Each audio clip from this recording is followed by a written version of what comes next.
Good morning, Professor. I am excited to talk about initiatives and referendums, so let's get right to it. First thing I learned is that an initiative is a method by which voters may propose new laws or amend existing laws by gathering signatures from registered voters to place the issue on the ballot. This is a power that's reserved for the voters. And then a referendum is a method by which voters may veto a law or part of the law by gathering signatures from registered voters as well to then place the issue on the ballot. This is also a power reserved to the voters. However, in a referendum, it allows voters to demand a reconsideration and repeal of any legislative action of the city council and accept an emergency measure before it becomes effective. Now, how are initiatives created? Well, it says that the Constitution requires valid signatures from 15% of qualified electors. So I went and looked at a few of the steps that need to be taken for this, and it states that you must form a political committee through the Secretary of State's online system or be prepared to designate an existing non-candidate political committee to act as a petition sponsor. This person then, or the people in the process, file an application with the Secretary of State's office. They acquire the appropriate initiative petition from the Secretary of State's office as well. And they ensure that any paid or out-of-state circulators have registered with the Secretary of State's office. They circulate the petitions and obtain signatures from eligible voters. And then they submit circulated petitions to the Secretary of State's office by the deadline.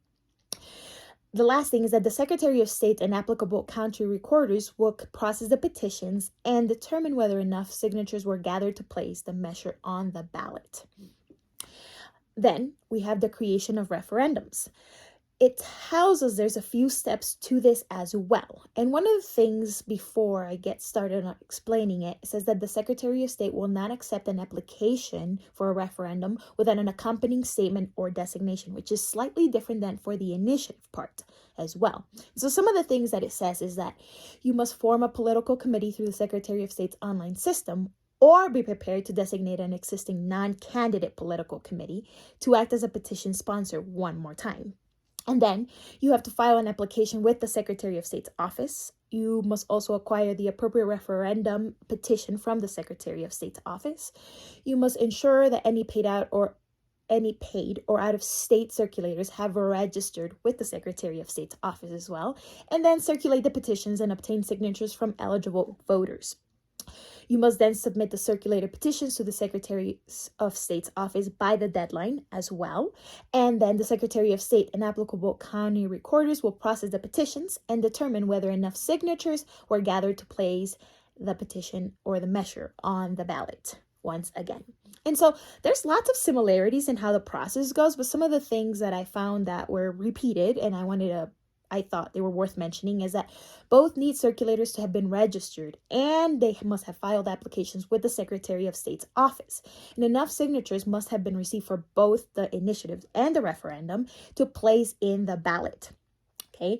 Some of the differences that I thought were worth pointing out as well is that referendums have the power to repeal a law or part of the law, whereas initiatives are either adding or taking something away. And so for the referendums, they require application to be accompanied by a statement or a designation, which is not said of the initiatives part. Now, lots of pros and cons, but one of the things that I thought was worth mentioning for both initiatives and referendums is that it allows people to speak for themselves. And so it reduces the middleman between the people and the governance, so it can reduce concerns about corruption and increase political participation. It can. Secondly, each vote cast holds the same weight. And so through popular voting, people know their votes are considered equally, or we believe they're considered equally, and this can strengthen confidence in the political system.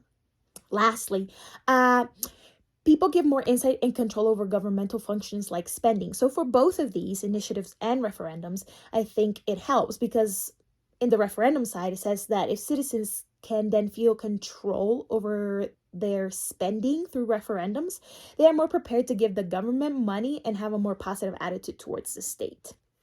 Some of the cons for both of these is that it requires a level of citizen preparation and participation.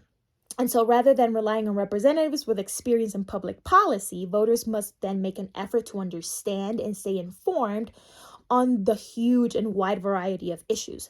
However, this can overwhelm voters and discourage participation for both cases. And then sometimes people argue that lobbyists can easily mislead the public and sway the vote, which may be true.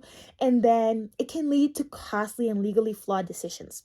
And so some of the critics point out California, the nation's first state to employ direct democratic processes. Some believe that voters' efforts in California, they messed up the property tax system through a citizen initiative, resulted in costly negative impacts. And then it affected the property market and local government budgets, which some people would agree to. But lastly, direct democratic decision making can enable the majority to infringe on the rights of minorities. And so another example is that in Switzerland, voters banned mosque minaret construction and facial coverings. However, voters approved both pieces of legislation despite local and international human rights concerns. That being said, I think both initiatives and referendums support the United States Constitution because they allow for people to have a say in what they wish. And so they can add, change, or transform some of those things. And while the outcome isn't what is always expected, like in Switzerland and in California, it takes for people to be informed, and it takes for people to work hard and do the research. And so the results or needs might not always be what we want, but I think it gives the option and the opportunity for things to be different. And that's what we are hoping for with initiatives and referendums. Not all states are in this place, but hopefully one day things will be streamlined and become better, and this will be a better system. And that's all for today. Thank you very much.